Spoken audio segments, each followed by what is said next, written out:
project it was conceived by Jack Hurd and myself, and the idea was to record music that is out there that has not been recorded before. Big band music.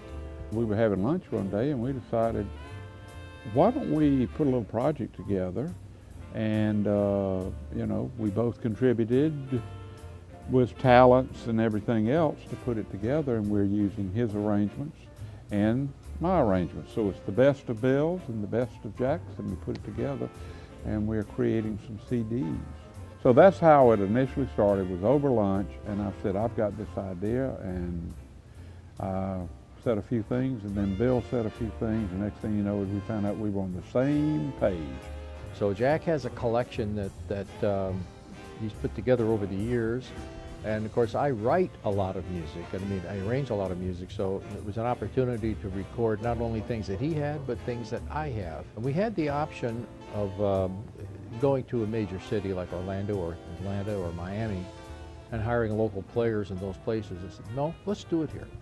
And we agreed on that. Let's use the local players because nobody knows about them. Years ago, it was very unfortunate, but in Jacksonville, they would almost, if you had a big event, it was almost an insult, but you had to go out of town to get musicians to come in a lot of cases, and that's not the case. We have so much talent here now, but we especially have good big band musicians and jazz musicians here. The drummer, Clyde, my goodness, he was the drummer with the Navy Commodores. A bass player, Dennis Marks, is the bass player for Arturo Sandoval. Can't argue the talent level here. What we want to do with the CDs is particularly show that there are fantastic musicians in the Northeast Florida area and in the Jacksonville area. We're very proud of that, but no one gets to really hear them. So now they're going to hear them and their talent. Jack and Bill Prince both had told me that they had thought they might want to do a couple of CDs with the big band, and would I be interested in being part of the project? And certainly am, you know, because if you look around the room, you know, when we're playing, it's the who's who of Jacksonville, and great musicians. It's always fun. It's always fun. Being able to play, just to play is fun, but to play with such talent is even more fun. I mean, you only run through a tune once and then you record it. You know, you get a chance to look at it, and then from there on it's gold. You know, and Dr. Prince being the writer that he is, and with Jack's book, when they off and on we switch out Jack's book with the things that Bill Prince have written himself. It's just great stuff. My name is Dennis Marks, and I am the bass player, and it is my pleasure to be a part of this incredible group of musicians led by Dr. Bill Prince for Jack Hurd and his orchestra. And it's an honor that Dr. Prince invited me to be a part of these sessions where we really just have a great camaraderie among the members of the ensemble, and it's very obvious when you listen to the CDs. It's a very infectious kind of feeling that you get from it, that it's a very swinging, and everybody's really trying hard to play the best that they can to make this successful. Hi, my name is Clyde Connor. I play drums with the Jack Hurd Orchestra. Very unique situation where the band is playing live throughout the whole track, so it's got a nice fresh feel for me anyway as a drummer. So you also have the pressure of knowing we're on it, we got to be on it, and it's got that raw feel at the same time, so that's exciting to pull off. Hi, my name is Don Zentz, and I'm playing lead alto saxophone on these happy sessions. I've known Jack Hurd since 1982, and I always tell everybody that Jack helped put me through college. We used to play 8 to 10 times a month, and that went on and on for many, many years. And so I'm just delighted to be a part of this. I've known Bill Prince for many years as well. His daughter actually went through my high school band program at Wilson High School. So this is really a treat for me to be playing with all these stellar musicians and all of Bill's great charts and tunes and all of the repertoire from Jack's library that has taken me back 30, 35 years now. So it's a lot of fun. And a lot of us also play in different bands around Jacksonville for many years now. And so these are the players around our fair city. And so that's how I got involved with this. Well, most of the big band CDs out there are CDs of the great bands. But the problem is they are tunes that have been done over and over and recreated and replayed over and over. And what we wanted to do was tunes that were not big hits, that were very good and sort of like lost, forgotten hits. And in our libraries, we both had a lot of tunes that have never been played for the public. And we hope that the younger generation would take an interest. One of the guys in the band, I think he's 20 years old, that's going to stay with him. Those musical memories. And he's a hot player. He's on his way to New York. He's going to be up there.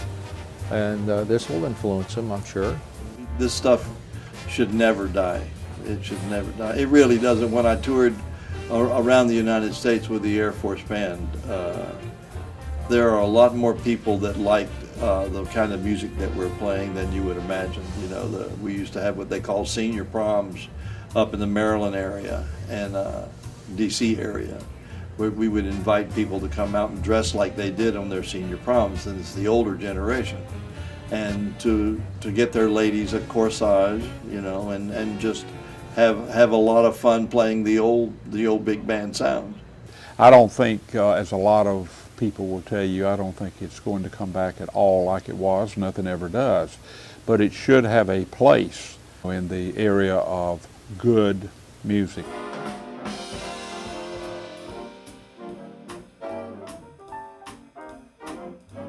Bill is a fantastic arranger. He's played with almost every dance band around in that era.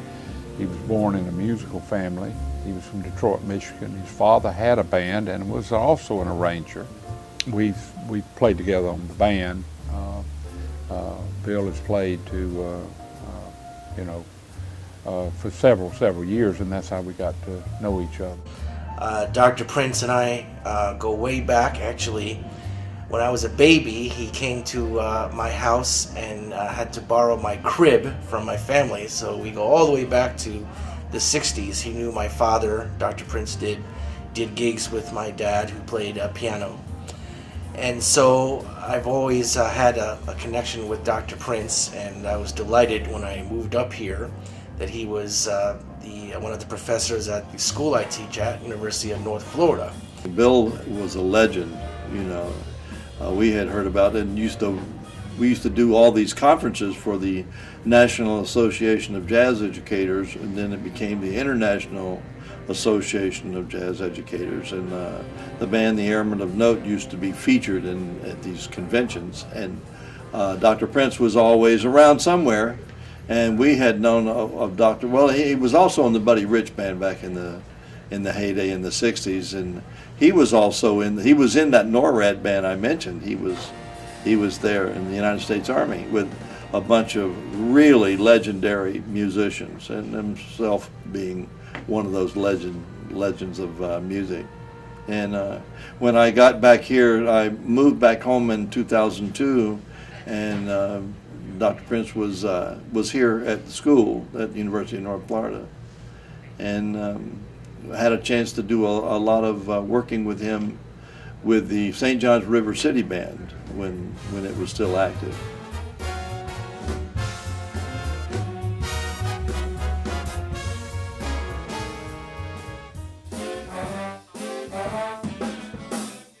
When I first came to Jacksonville, which was way back in 1987, I heard about Jack Hurd and his bands, and he was playing a gig at Regency Mall, which was brand new at that time.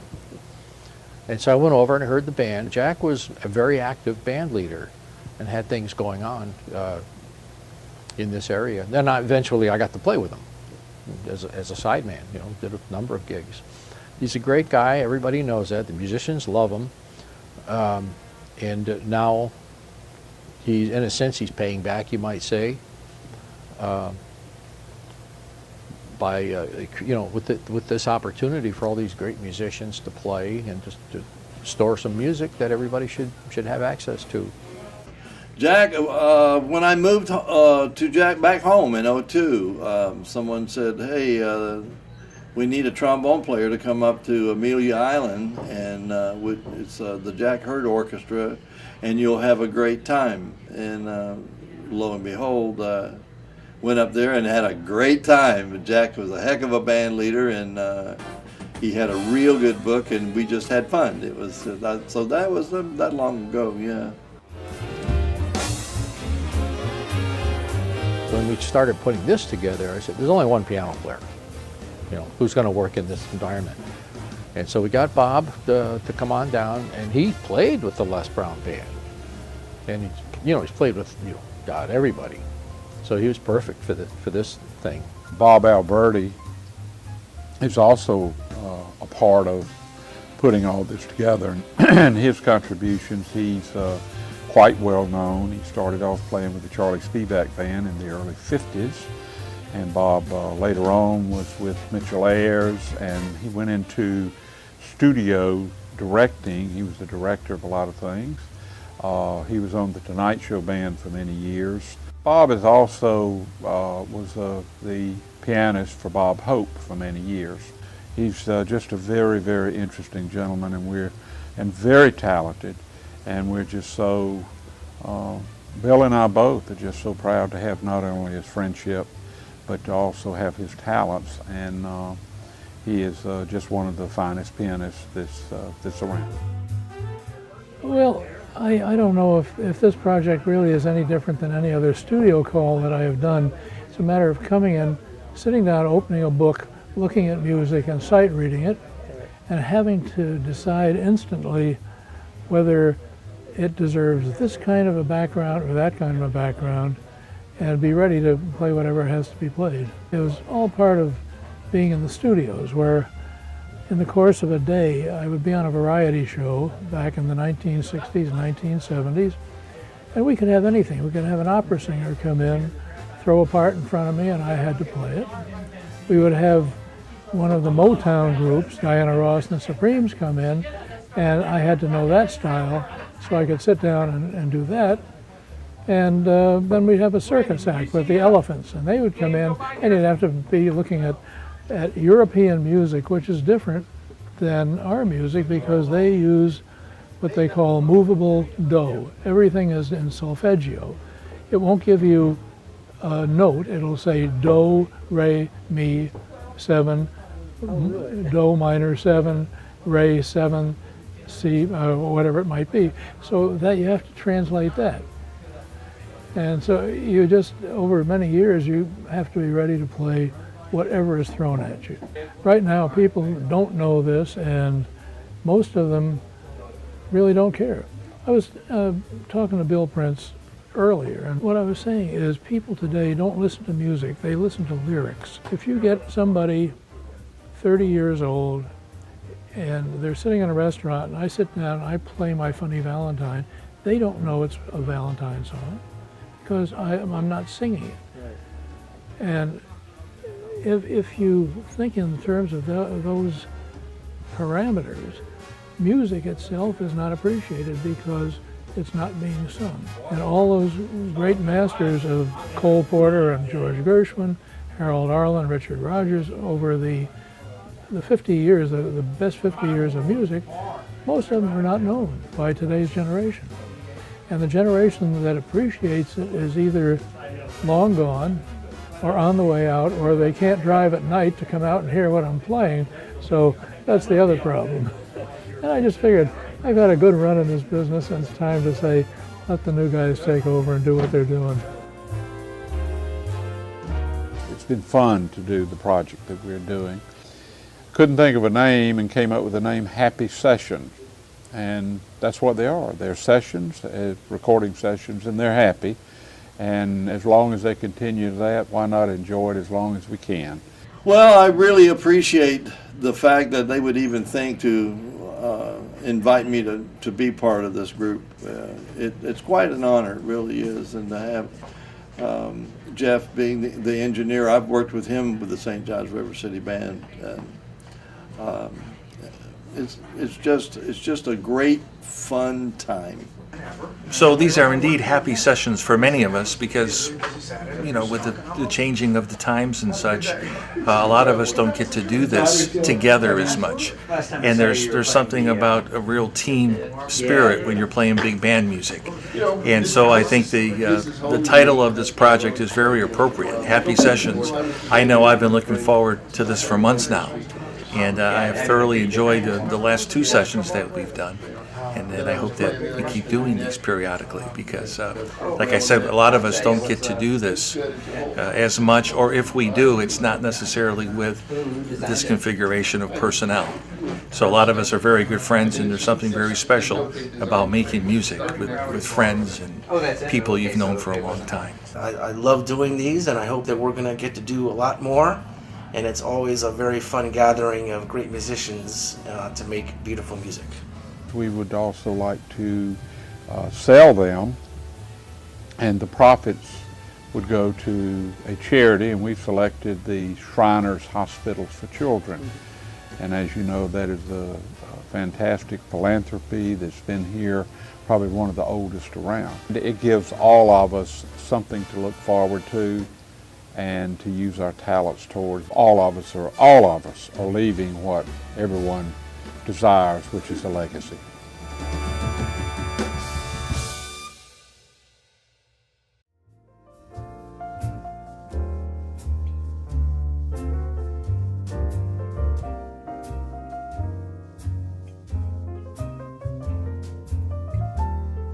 Let me button my shirt up here. I want to look halfway decent, you know. Take me out to the ball game. Take me out with the crowd. Buy me some peanuts and Cracker Jack. I don't care if I ever get back. So let's root for the home team. If they don't win, it's a shame. 1, 2, 3 strikes, you're out at the old ball. You forgot Park. Game. Yes, it's displaced one. Yeah, perfect. I'm an idiot, but I play trombone.